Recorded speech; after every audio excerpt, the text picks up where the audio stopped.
Live from Fargo and serving you on TV, online, and on the go. This is Valley News Live 10 at 10. No, I wouldn't. I wouldn't. Some mothers are skeptical of reports on a product that led them to believe it caused seizures in children. Good evening and thanks for joining us. One Minnesota mother reported that her child experienced seizures after taking Highlands Baby teething tablets. Valley News Team's Christine Stanwin joins us now with what she found out about this product. Christine? Mike, we discovered that Kmart, Walmart, Target, and Walgreens in Fargo all carry Highlands teething tablets, a product that comes as a warning from mothers across the country. One mother wants a warning label on the box so that other parents can be aware of the dangers. After speaking with the Highlands spokesperson in Washington, D.C., we wanted to see for ourselves if mothers would still use this product. A mother in Minnesota is saying that her infant experienced seizures after taking the tablets, and she wants the product off shelves. Potentially it is very dangerous, or at least have a warning on the label.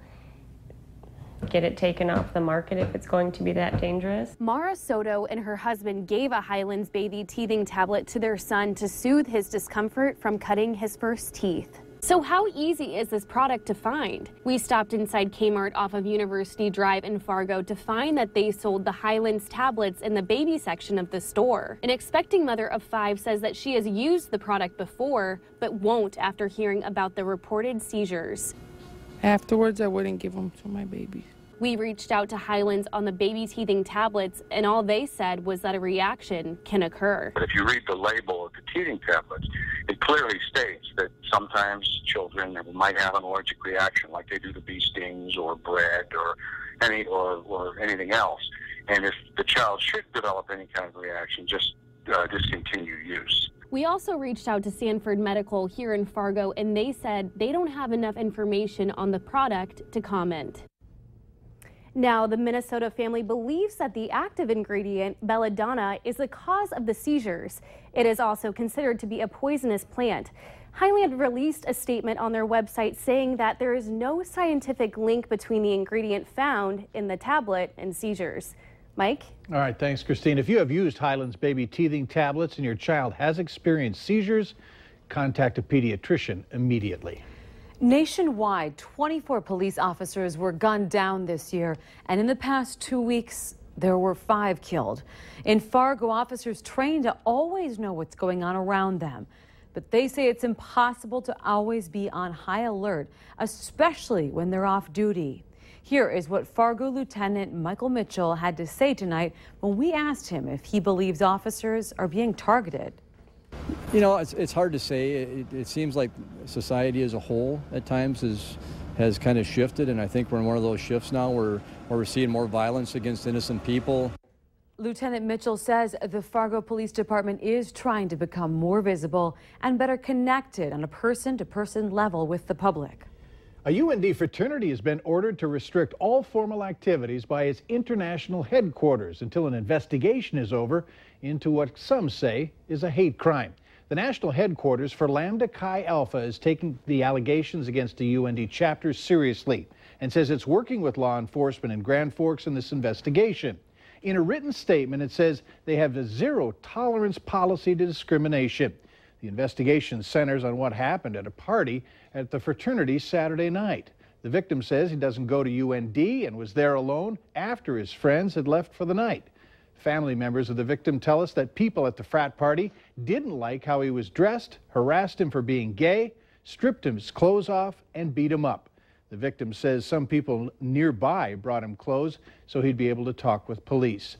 UND President Robert Kelly said today he's troubled by the alleged assault and says violence will not be tolerated, adding that disciplinary action will be taken if a student or student organization was involved.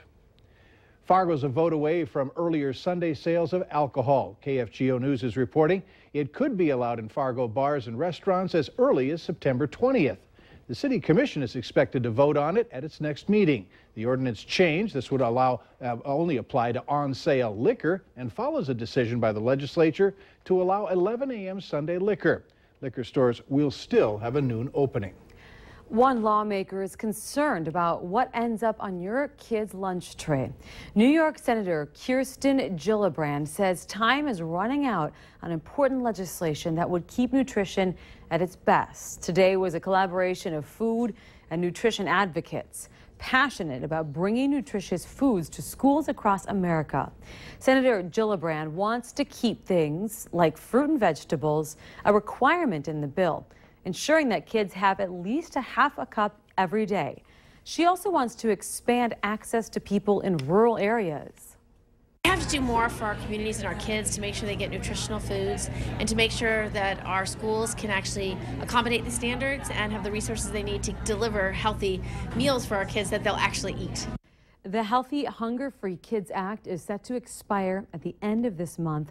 Members of Congress will be debating the child nutrition standards and school meals as soon as next week when they return from recess.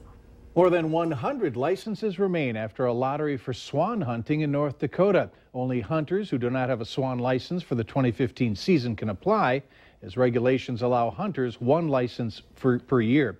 Now, starting a week from today, all remaining licenses will be issued on a first-come, first-served basis. Resident and non-resident hunters will be able to apply online. We have a link on our website. You can go to valleynewslive.com and click on the Hot button. Hunters may also request an application by calling the department's Bismarck office. The statewide tundra swan hunting season runs from October 3rd through January 3rd. The license fee will cost you $10 for residents, $30 for non-residents. And remember to like Valley News Live on Facebook. You can follow the latest news, weather, and breaking news updates anytime on your feed. Just search Valley News Live, like our page, and you'll stay informed throughout the entire day.